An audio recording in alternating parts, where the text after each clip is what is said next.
ক্ষমতায় যারা থাকে, ক্ষমতার মোহে চতুর্দিকে অন্ধকার দেখে, মনে করে আমার পতন আর হবে না।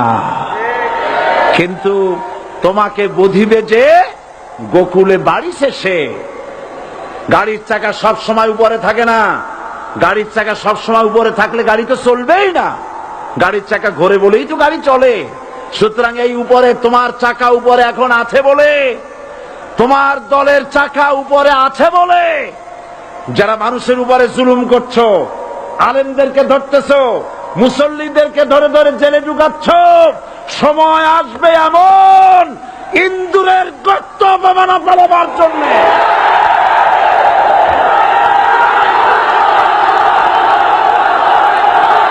আল্লাহর প্রতি অবিচল বিশ্বাস এবং আস্থার কথা বলেছিলেন শহীদ প্রেসিডেন্ট জিয়াউর রহমান। সেটাকে মুছে ফেলে দিয়ে উনি সেখানে এমন এক আইন মন্ত্রী দিয়েছেন, আমি বলি আমার ভাষায়, সরকারকে ভূতে ধরেছে। ভূতের পা নাকি থাকে পেছনের দিকে, সামনে যত এগোতে চায় তত পেছনে চলে যায়। সরকারে কিসে ধরেছে? ভূতে ধরছে। সরকারের মাথার উপরে চেপেছে বামপন্থীরা। बर्बाद गुलिस्तान के लिए एक ही उल्लू काफी है। गुलिस्तान की हर शाख पे उल्लू बैठे हैं, फिर अंजाम गुलिस्तान क्या होगा?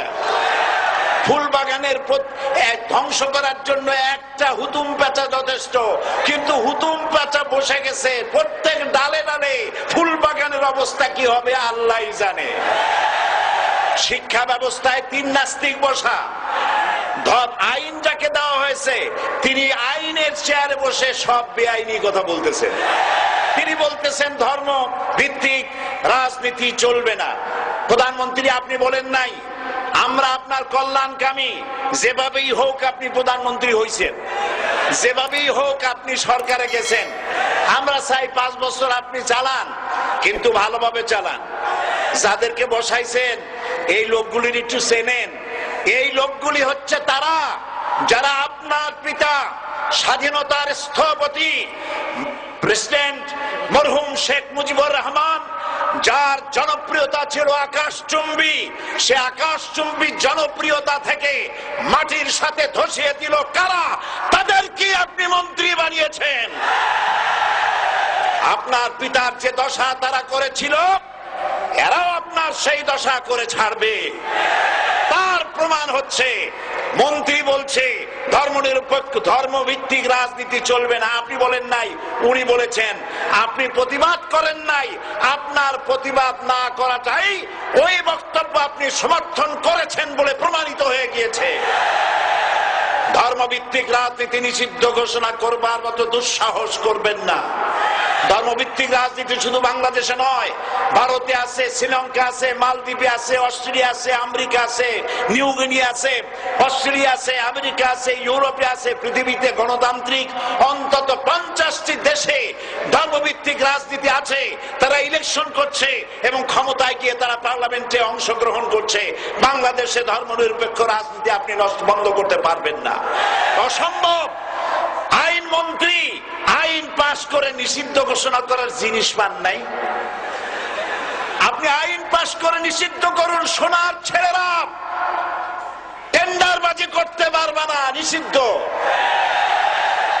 মাস্তানি করতে পারবে না, মেয়েগুলারে SMS করতে পারবে না ফ্রি টক টাইমে, শয়তানি বদমাশি করতে পারবে না, ওজনে কম দিতে পারবে না, খাদ্যে ভেজাল দিতে পারবে না।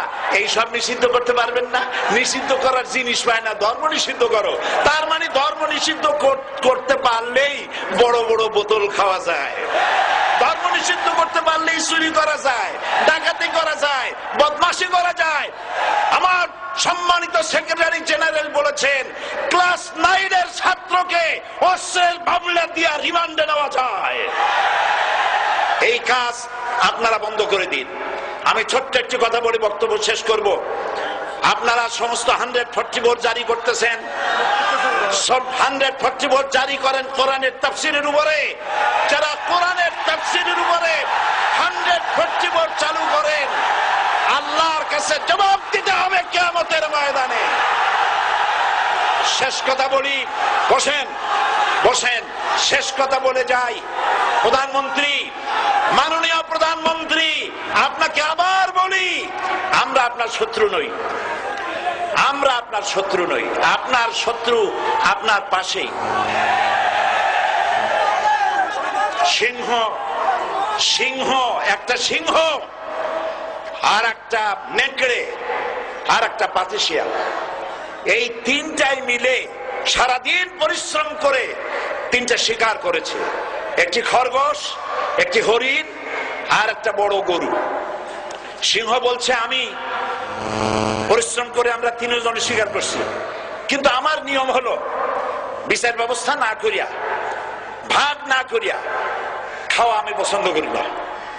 তো আমি প্রথমে দায়িত্ব দিলাম নেকড়ে, গায়ে নেকড়ে ভাগ কর।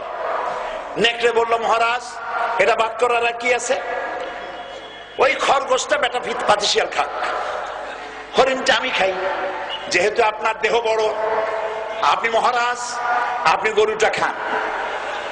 সিংহের মেজাজ খারাপ, বেয়াদব, এই ধরনের অসম বন্টন নীতি কে তোকে শিখালো? এক থাপ্পড় মারছে, নেকড়ের কল্লা উড়ে গিয়ে 50 হাত দূরে পড়ে গেছে। এবার সিংহ বলছে এই শিয়াল ভাগ কর বেটা। শিয়াল কয় মহারাজ এই সাধারণ জিনিসে কি ভাগ করার কোন বিষয়? কয় না, ভাগ না করলে তো আমি খাইতে পারি না।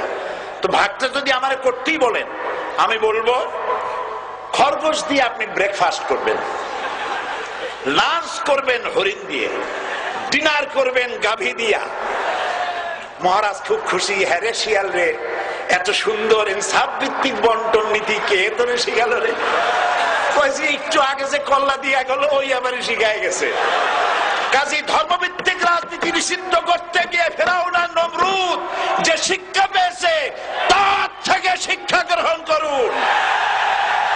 আগুন নিয়ে খেলবেন না, বরদাস্ত করবে না বাংলাদেশের 16 কোটি মানুষ।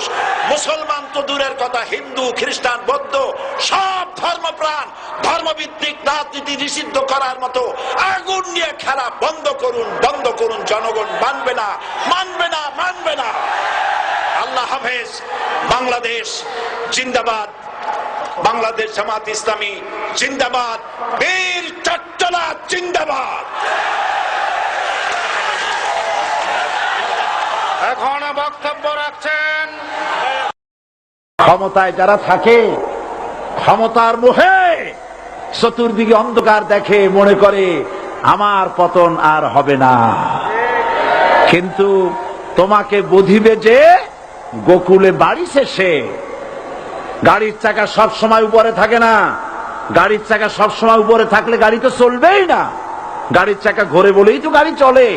সুতরাং এই উপরে তোমার চাকা উপরে এখন আছে বলে, তোমার দলের চাকা উপরে আছে বলে যারা মানুষের উপরে জুলুম করছো, আলেমদেরকে ধরতেছো, মুসল্লিদেরকে ধরে ধরে জেলে ঢুকাচ্ছ, সময় আসবে এমন ইন্দুরের গর্ত অপমানা পালাবার জন্য।